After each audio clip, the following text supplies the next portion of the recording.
জামশেদপুরে GRD tata কমপ্লেক্সে ডুরান্ডের তৃতীয় quarter ফাইনালটি ছিল যেন থ্রিলার। শেষ পর্যন্ত চূড়ান্ত ঘাট প্রতিঘাতের মাধ্যমে টাই ব্রেকার সাডেন ডেতে পাঞ্জাব এফসিকে 6-5 গোলে হারিয়ে মোহনবাগান ডুরান্ডের সেমিফাইনালে উঠে গেল। মোহনবাগান ডুরান্ডের সেমিফাইনালে খেলবে কেরল ব্লাস্টার্স এবং বেঙ্গালুরু এফসির বিরুদ্ধে। এই ম্যাচটি সন্ধ্যা 7টায় শুরু হবে যুব ভারতী স্টেডিয়ামে।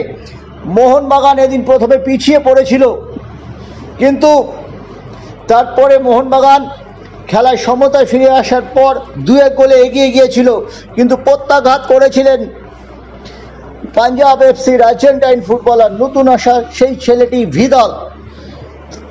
তার হাত চষে একটা সময় পাঞ্জাব এফসি 3-2 গোলে এগিয়ে গিয়েছিল, কিন্তু মোহনবাগান তার চূড়ান্ত ফাইটিং স্পিরিট দেখিয়ে সমতায় ফিরেছিল।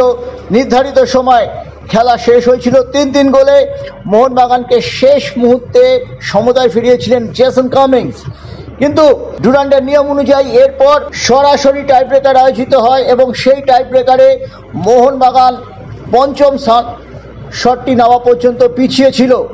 শেষ পর্যন্ত বিশাল কাইতের হাত চষে মোহনবাগান চলে গেল সেমিফাইনালে।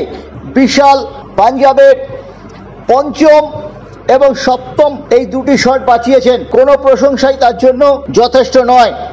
একেবারে লাস্ট শট, পঞ্চম শটে পাঞ্জাব যদি গোল করত ম্যাচ হেরে যেত মোহনবাগান। মোহনবাগানের পক্ষে কামিংস মিস করলেও লিস্টন, ব্লেক স্টুয়ার্টরা কিন্তু লক্ষ্যে অবিচলে স্থির ছিলেন। মোহনবাগানের রক্তক্ষরণের মাধ্যমেই কিন্তু উঠল প্রত্যাশা মতোই ডুরান্ডের সেমিফাইনালে।